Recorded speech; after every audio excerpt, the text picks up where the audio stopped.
চাইলেই সব মেয়েরা বাইরে কাজ করতে পারে না। যেসব মেয়েরা বাইরে কাজ করতে পারে না, চাকরি বাকরি অথবা অন্য কিছু, তাদের জন্য আমি মনে করব ঘরে বসে সেলাই কাজ আর পাশাপাশি অল্প কিছু পুঁজি খাটিয়ে ব্যবসা করাই ভালো। হ্যালো এভরিওয়ান, আসসালামু আলাইকুম। আমি শারমিন বলছি সিলেট থেকে, কাছে দূরে দেশে প্রবাসে যে যেখান থেকে আমার ভিডিও দেখছেন, আশা করি সবাই ভালো আছেন। আমি আলহামদুলিল্লাহ ভালো আছি। আমি একজন দর্জি আর 2012 সালে সেলাই কাজটা শিখছিলাম শখের বসেই। আর শখের বসে শেখা কাজটা আজকে আমার পেশা হিসেবে দাঁড়াইছে। আমি আমার বাচ্চা এই কাজের উপর ডিপেন্ড করে কিন্তু আমরা চলি। আর আমি ব্যবসাটা করি আমার ঘরে বসে। যেসব কাস্টমার মূলত বাইরে থেকে আসে কোনো কাপড় নিয়ে, তারাই পরবর্তীতে আমার রেগুলার কাস্টমার হয়ে যায়। আমি মনে করি প্রত্যেকটা মেয়েরই কিছু না কিছু ইনকাম থাকা দরকার, কারণ বেশিরভাগ মেয়েরাই হচ্ছে সমাজে নির্যাতিত বা টাকা পয়সা দিতে চায় না। হাজব্যান্ডের যদি লাখ টাকাও বেতন থাকে, বউর জন্য 500 টাকা খরচ করতে অনেক কষ্ট হয়। আর যাদের হাজব্যান্ড ভালো, তাদের তো আলহামদুলিল্লাহ কোনো টেনশনই নাই। তারপরও কাজ শিখে রাখা ভালো নিজের কাজটার জন্য। আর নিজের সংসারে নিজের ইচ্ছে মতো কোনো কিছু কেনা যায়, অনেক কিছু করা যায় কাজ করলে, টাকা ইনকাম করলে। আমার কোনো সময় বাইরে কাজ করার কোনো ইচ্ছে ছিল না। আমার সব সময় ইচ্ছে ছিল ঘরে বসে কোনো কিছু করা। তো ঘরে বসে করার মধ্যে আমি সেলাই কাজটাকে বেস্ট অপশন হিসেবে মনে করি। সেলাই কাজ আর পাশাপাশি আমি আমার ঘরে কিছু 3 পিস, তারপর গজ কাপড়, প্রিন্টের কাপড় এগুলো রাখছি।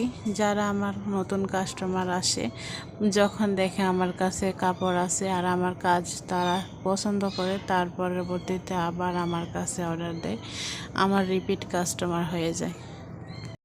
তো এখানে আমি রাত্রে একটা মেসকি কাটিং করে রাখছিলাম আর পেটিকুট। এই কাস্টমার আমার এখন আসবে। তো আজকে যেহেতু প্রথম রোজা আর সকালে রান্না বান্না নাই, কোনো প্যারা নাই, এখন বসে গেছি সেলাই কাজে। একটানা অনেকক্ষণ সেলাই কাজ করতে পারবো।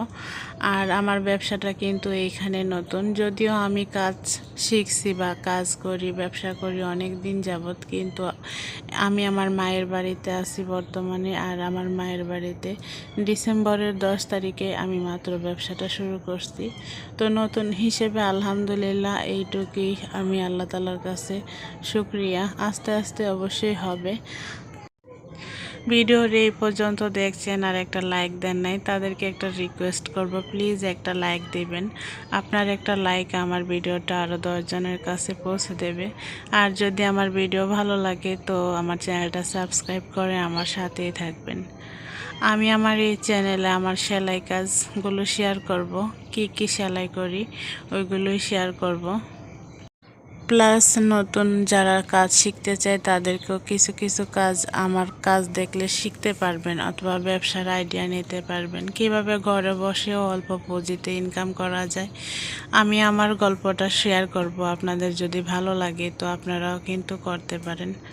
আমি আমার দেখা বা আমার কাছে যতজন আপু আসে চাকরি বাকরি বা কোনো কিছু করার জন্য, তারা ফার্স্টেশনও থাকে, চিন্তা ভাবনা করে যে কোনো কিছু করলে হয়তো বা ভালো হতো, তাদেরকে পরামর্শ একটাই দিই, সেলাই কাজটা শিখেন, অনেক কাজে দেবে ভবিষ্যতে, যেমন আমার দিচ্ছে। আমি কিন্তু যখন কাজ শিখছিলাম, এসএসসি পরীক্ষার যে পরে 3 মাস গ্যাপ থাকে, ওই 3 মাসে কাজটা শিখছিলাম। আর তখন শুধুমাত্র নিজের করার জন্যই শিখছি, একটা সিঙ্গেল মেশিনও কিনছিলাম। কিন্তু ওই কাজটাই আমার আজকে নিজের চলার জন্য একমাত্র রাস্তা হয়ে দাঁড়াইছে।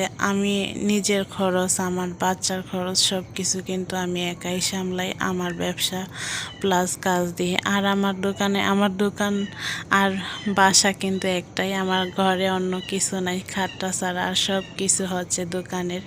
যেহেতু আমার অন্য জায়গায় আগে ব্যবসা ছিল, তো আমার ওভারলক মেশিন, প্লেন মেশিন সব কিছুই আছে আলহামদুলিল্লাহ। তো বাসায় শুরু করছি, আপনারা সবাই আমার জন্য দোয়া করবেন। আল্লাহ চায় তো এই ব্যবসাটা আমি আরও বড় করব। বেশি বড় করার ইচ্ছা নাই, তবে আমার এই ব্যবসা এই কাজ অনেক দিন করার ইচ্ছা। তো আপনাদের সাথে কথা বলতে বলতে কিন্তু আমি মেসকে তারপর পেটিকোটটা সেলাই করছি আর বাস করে রেখে দিছি, কাস্টমার নিয়ে যাবে।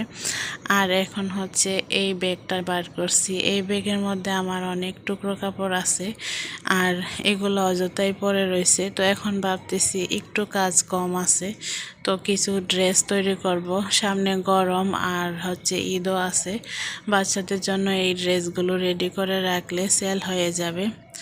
আমি কিছু ড্রেস রেডি করছি, তো দেখলাম কাস্টমার ভালোই সাড়া দিচ্ছে, নিয়ে যাচ্ছে। তো এখন থেকে এই কাপড়গুলোই সেলাই করব আর এখানে কয়টা নিয়ে নিছি।